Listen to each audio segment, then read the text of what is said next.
will try to do my best. As we say, everybody is obliged during Pesach specifically to feel and to think themselves as if he himself would go out from Mitzrayim.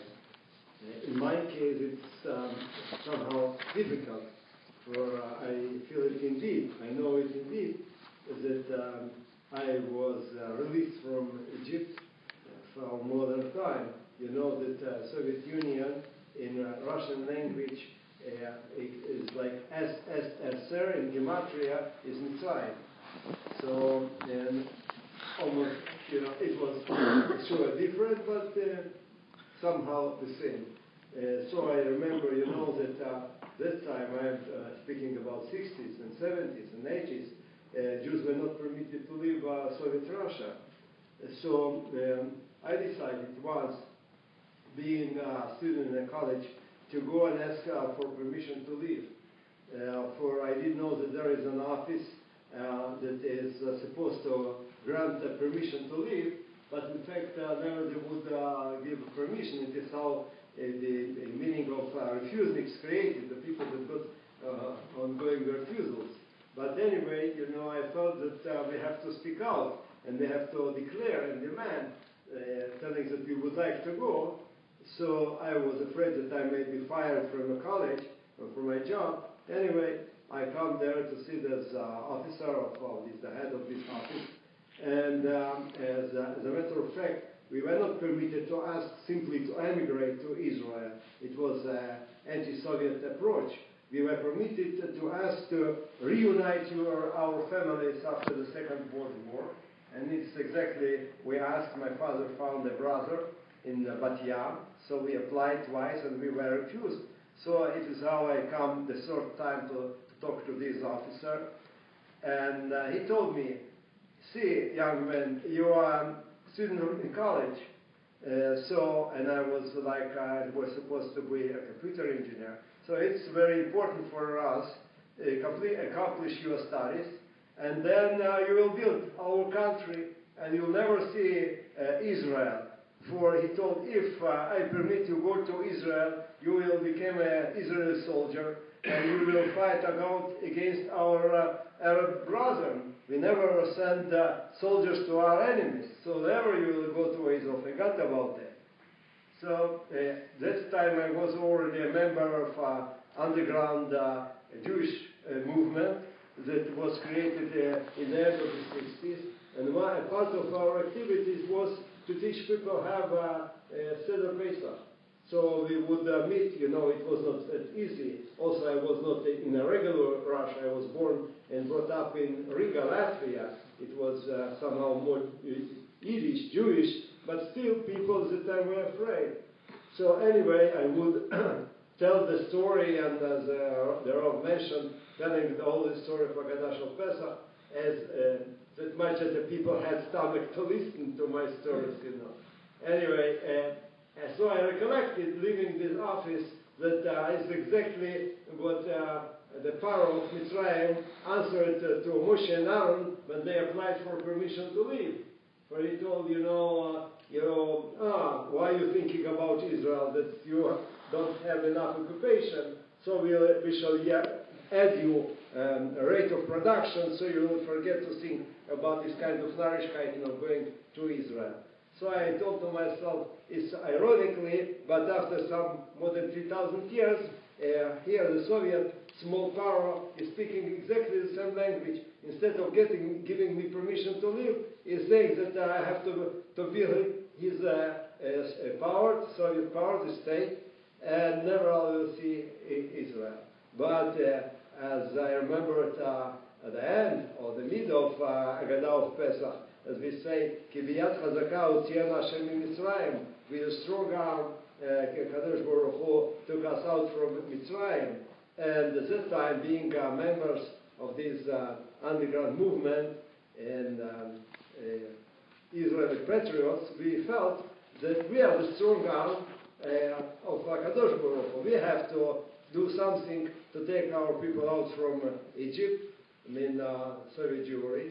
And it happened like that, exactly, as we say, Ve'izaka Am Ve'ishma Hashem, when you're praying and when you ask very strongly, then Hashem is listening to your prayer. It's not, our regular prayer during Shachris Mincha Ma'ariv to finish. If you cry out, indeed, and it was our cry. So it happened that I was at the time an editor in the underground newsletter of our movement, and it's how I would meet people coming from different places in Soviet Russia. So a man from Leningrad, nowadays it's called St. Petersburg, come to see me and asked me, Yosef, would you like to run away from Soviet Russia? So I answered immediately, sure. You wouldn't expect this fast reaction. So he told me, you think again, maybe, it's surely maybe dangerous. You may be arrested or killed during this attempt. But I thought, no, I thought about it many times again and again. And I come to a decision that I will do everything just to leave Soviet Russia. You say I can die, but there is no life for me as a Jew in Soviet Russia. So I am ready to risk my life.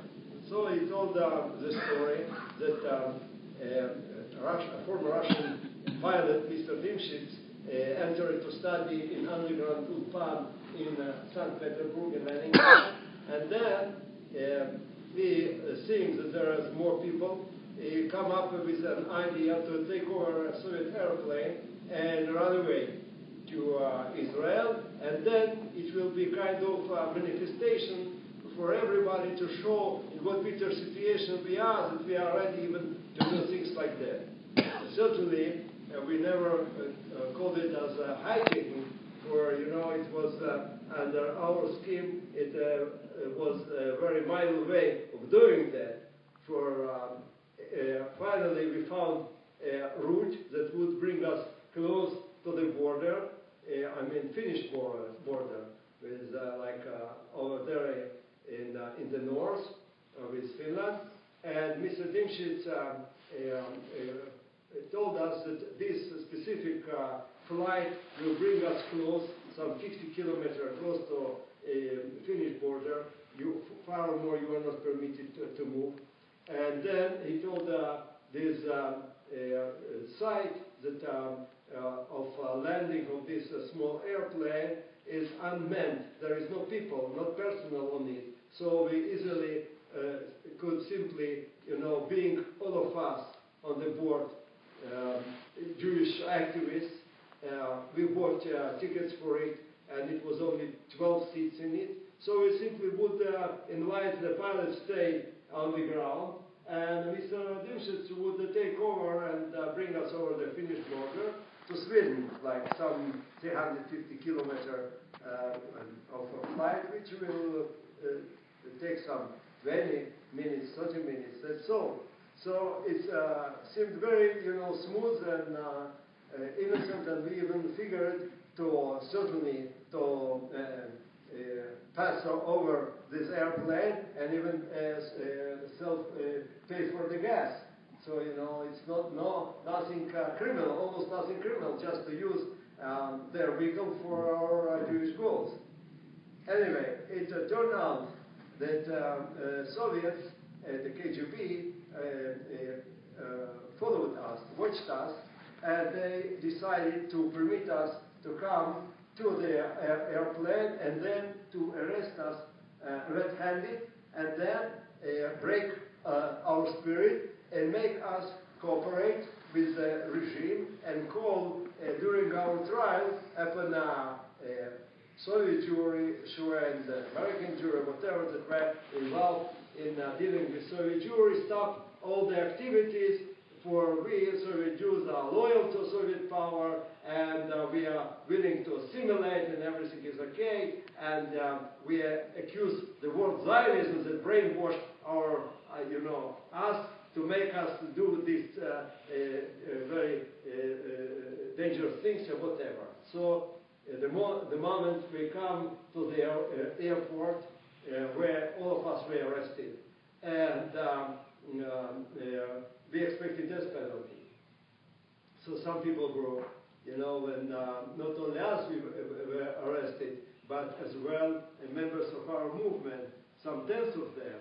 And as usually, when a big quantity of people is arrested, there is always somebody that will break down and give up and cooperate, give names, whatever. And the moment it starts, there is no end. So for the moment, the authorities felt that they would achieve their goal to make a big performance, like they would do it during Stalin time, that their victims would confess and whatever, and they come. And then they asked first Mr. Dimshitz, our pilot, what's the reason you, former Russian officer and a member of Communist Party, that got education here in Russia, all of a sudden you betray your motherland. How you come up to do things like that? And surely has, according to this scenery, admits that it is, Zionist influence or whatever, but instead he started using Soviet regime, It was very, very courageous act, because you, Russian, you hate Jews, and you assimilate us, you took away all our culture and institution, you persecute us, and even the fact that you are against Israel and you explain it by all kinds of political reasons is not true. The only reason you are against Israel, for it is a Jewish country, and you would like to eliminate our country. It is why we have to struggle for our freedom and for freedom of our nation. And then it started. Other people, other friends in the group asked by the prosecutor general what's the reason, answered the same way. And I remember a very courageous woman, Silva Zamonson, when asked what's the reason, she told, well, don't you know, we Jews pledge from from childhood, so the judge told, what's the explanation, what's the translation? She told, I will explain, I will translate you, and she explained it as well in Russian language. So they understood that they lost the battle. I was the last one, for they didn't have any expectation, but finally they asked me as well, and asked me, no, Mendelevitch, what's the reason you tried to escape to Israel? I told, that God, Ribono Shel Olam, gave Eretz Israel to Abraham, Yitzchak, and Yaakov, and I am their grandchild, so it's my normal place. I have to be there. So one of the people there on the podium told, and when you asked Mendelevitch about the reasons, don't you know that he is a fanatic religious person? That he told, we are astonished that a man like him, a student in a college, is occupied only with his Jewish religion, with Torah and Eretz Israel. How can I grow up in our reality? But indeed, so I felt myself very privileged to be called a fanatic religious person, which I was not at that time, for I had a very small Jewish education that I mostly taught myself. But anyway, since then I am proud to be called a fanatic.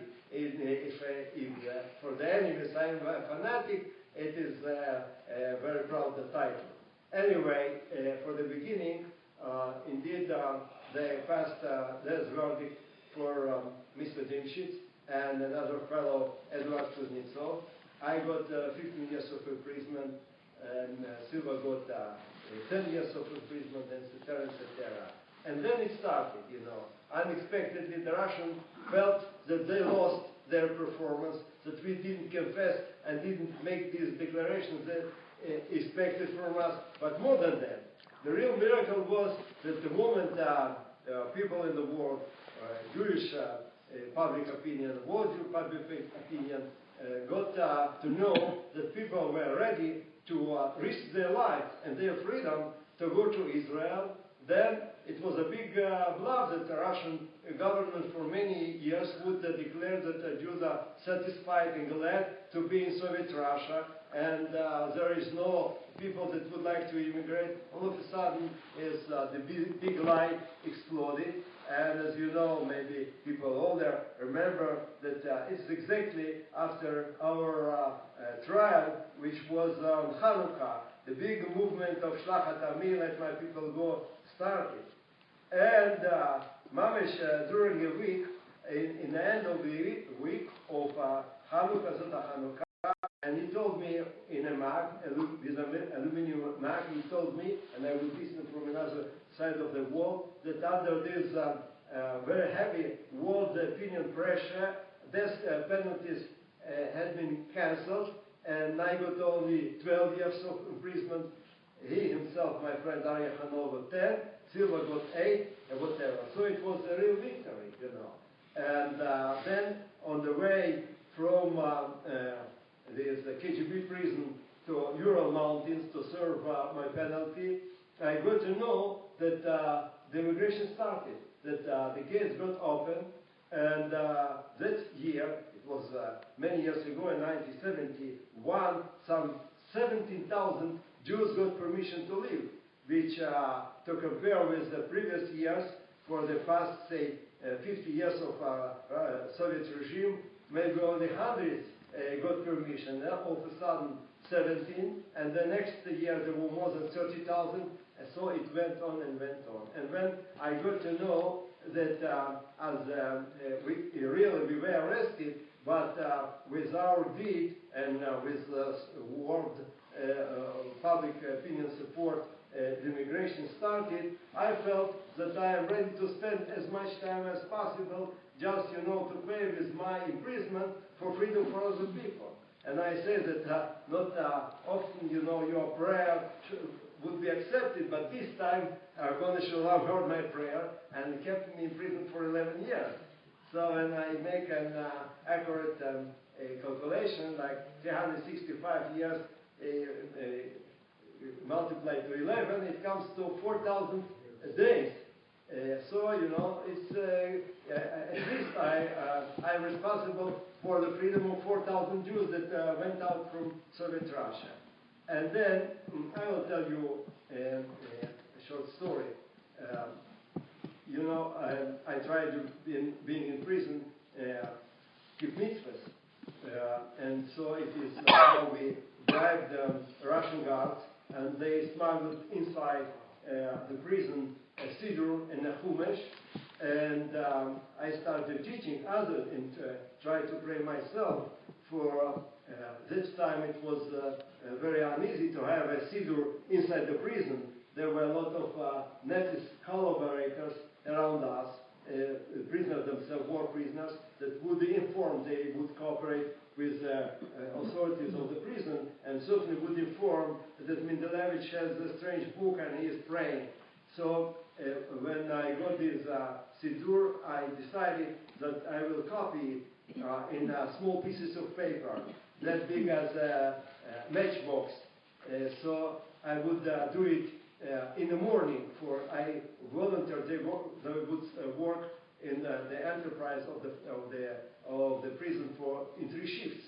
So I would go at night to work from 11 p.m. up to the morning at 6 a.m. And then when back in the barrack, the majority of the prisoners would went to the enterprise. So I have a free time to sit in a barrack and write down in small pieces all my siddur. And then I had another problem: how to daven. For immediately after coming up, they had to work to go to the enterprise.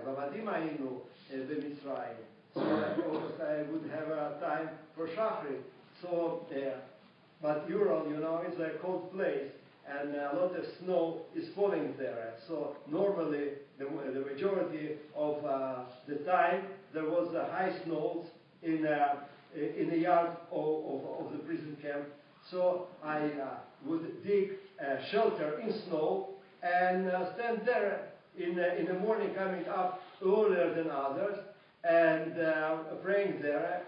when I would hear the patrol coming close, for in winter, when they step on snow, you can hear the steps from a big distance. So I would escape to a toilet of the prison. So it is how once one of the officers found me in this shelter, standing inside the snow, and he told me, "What you are doing here?" So they took away my clothes, looked for something, but just to tell that rewriting several times my Siddur, I memorized it. I got all on my memory, so I wouldn't need even these small pieces of paper to pray, so they wouldn't find anything in me. So he told me, I don't know what you did exactly here in the snow, but I know that it was against our Soviet power. So next time when we caught you, we will punish you. And finally, I was sentenced to 3 years of imprisonment in harsh conditions for keeping mitzvahs, specifically for keeping Shabbos. When I was in a prison, once I was with another fellow in the same prison. You know the difference, I will explain you, between the labor camp. It's a big place with barracks, as you can see, of a concentration camp, and still you can walk out from the barrack. You are not permitted to meet other friends, but at least there is some air to breathe. In the prison, it's so-called notorious Vladimir prison, you are seated for all the time. You can't walk out. Only for a very short time, like an hour, each cell is removed to another cell on the top of the building. That is the same cell without only with ceiling on it. So only with grades. So they understood that of course people can die without air. So I decided. I told my friend Hillel Goodman. He is now living in Ramot. I told Hillel, let us have a Seder Pesach. As Pesach is coming, let us have a Seder Pesach. He told me, what you are talking about? This in a small cell with some 6 prisoners in a place like that, almost. Can you have something, anything? But he is a stubborn man, so I wouldn't discuss it, and I started preparing. And then it was a time that all of a sudden in the winter, the authority of the prison gave to every prisoner 1 onion, against infection, against Shabbat, flu, right? So it was their medicine to give to everybody 1 onion. So it is like vegetable, fresh vegetable. So everybody eat it immediately. And I figured that when in water, this onion will give green leaves, and I can use it for maror. So I put it in water on a window. Imagine the small window with grates, and I put it. And they thought, "What, you are crazy? You have start growing flowers or water greens. Eat it." But I wouldn't tell anybody what's the reason. And then I had a postcard from Israel, from Israel Museum, with a plate of Pesach, Karat Pesach. And everything was written there. So it made me remember what I need to prepare. And on the side of the postcard, there was the whole Seder Pesach. Wow. Rachat, V'yachas, Kadesh, unbelievable, a small piece. Somehow, so I started preparing myself. I need maror, I have already maror. And then karpas. What I should do with karpas? Once walking out from my walking yard there on the top of the building, I saw that in the next small place, a green leaf is growing out from the beton, Something, it's like a symbol by itself, In prison, you see a small green leaf that's breaking the beton and growing up. So I decided, I can eat it, I will use it for a karpas. So, and then, yain. wine. How can I have wine?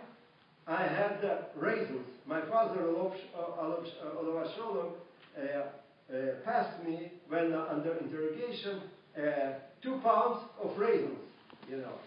Later on, it was not permitted when I was in a regular labor camp. But under interrogation, I got it.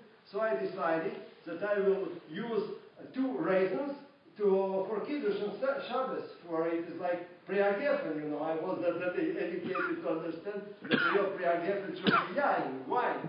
So I used 2 raisins, and we had, say, with other friends in the labor camp, we had an organized Kabbalah Shabbos. So I would distribute to everybody a small raisin, and we made a kiddush on them. So anyway, some more raisins left, I assume some 100 grams of raisins. And I decided that I will prepare wine of it. We would get a small teaspoon of sugar each day.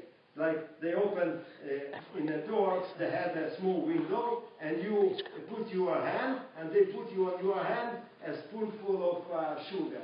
So everybody, uses sugar to eat with a small piece of bread. It was like a cake, bread and a cake and a sugar on it. You can enjoy, you close your eyes and imagine that you are in a good restaurant. Anyway, I start collecting this sugar for a month, and I had almost, I assume, maybe 200 grams of sugar.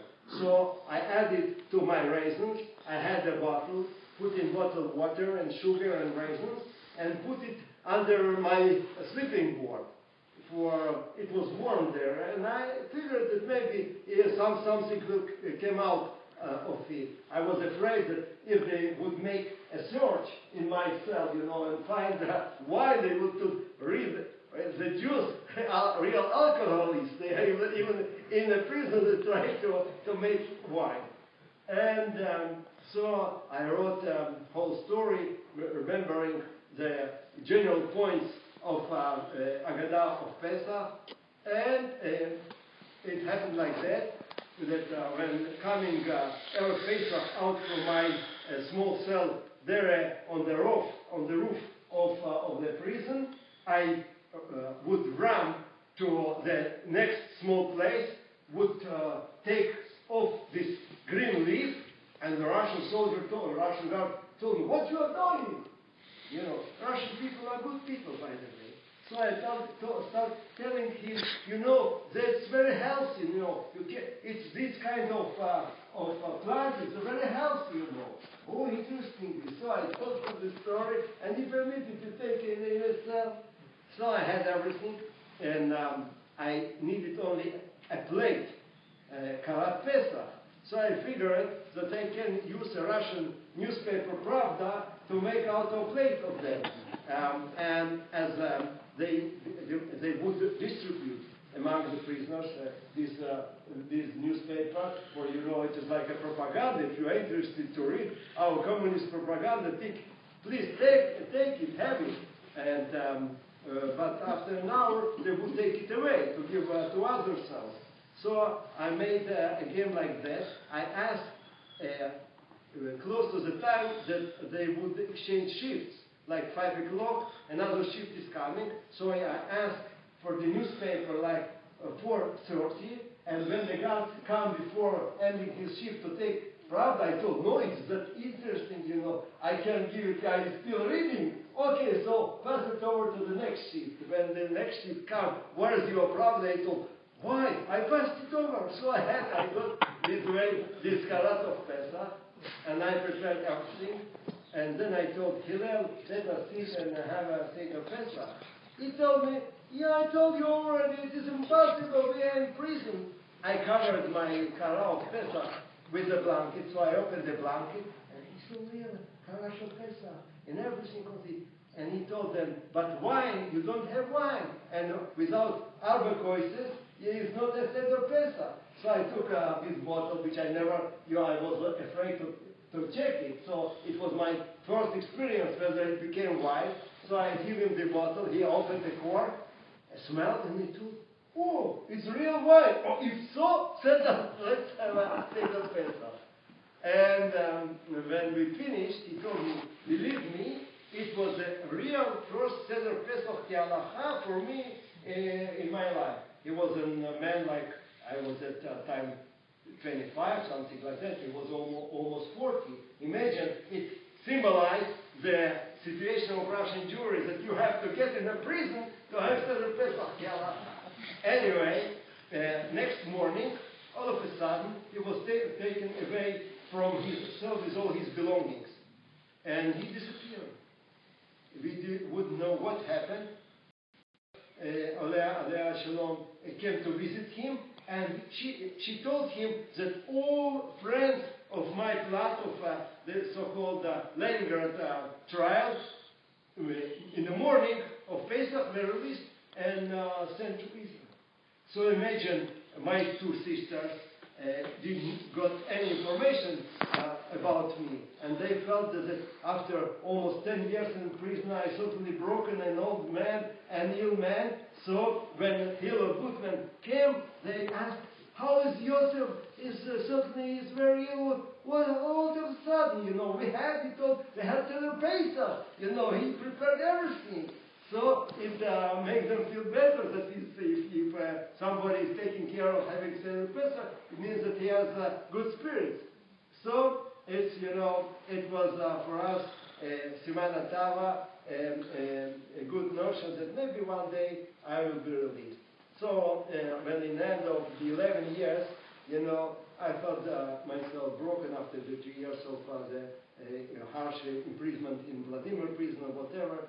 So I told, Ribbon Shalom, I know that, as we say, you can buy God the privilege to be in Israel after you would go through all kinds of experiences. Eretz Israel can be serene. And then I thought, Eretz Israel is other few. And I am in the prison 11, which is Yud Aleph.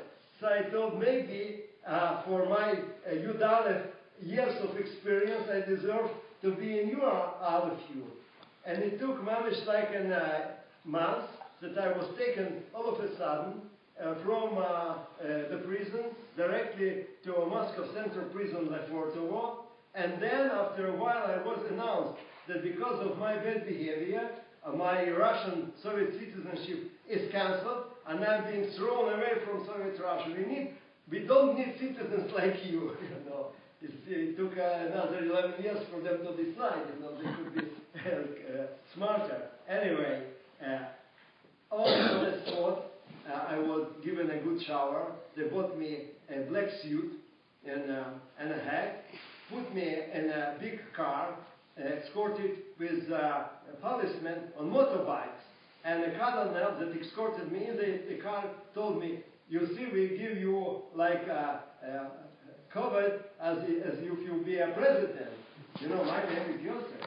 And my grandfather was Mishneh Melech. He was second to Pharaoh in Mitzrayim. So I feel that I deserve somehow to be treated as a president." When the car came close to the airplane, I told to the colonel, "See, you arrested us 11 years ago in airport to prevent us to go to Israel. And I did know that at that time already 300,000 Jews got permission to leave. And I told him, now you buying me a ticket just to get me away. And I tell you, Mr. Colonel, there are much more Jews that have to leave, and if you will not permit everybody to leave, your empire will crash. And the reaction of this man was very interesting. He told me, we never could imagine that you Jews have the strong will of you. And normally, Jews in Russia are considered cowards, weak people, and all of a sudden, you see a fighter. And I told myself, I am not a fighter. I am a regular man. But it is the God will to make us good Jews, to bring us home. It's, as we say in our proverb, Ein davar haomed bifnei haratzon. There is nothing that can resist the strong will, as the Colonel would put it. Whose strong will? Rabboni Shalom. And it happened when I arrived to Israel. It turned out that it's Purim.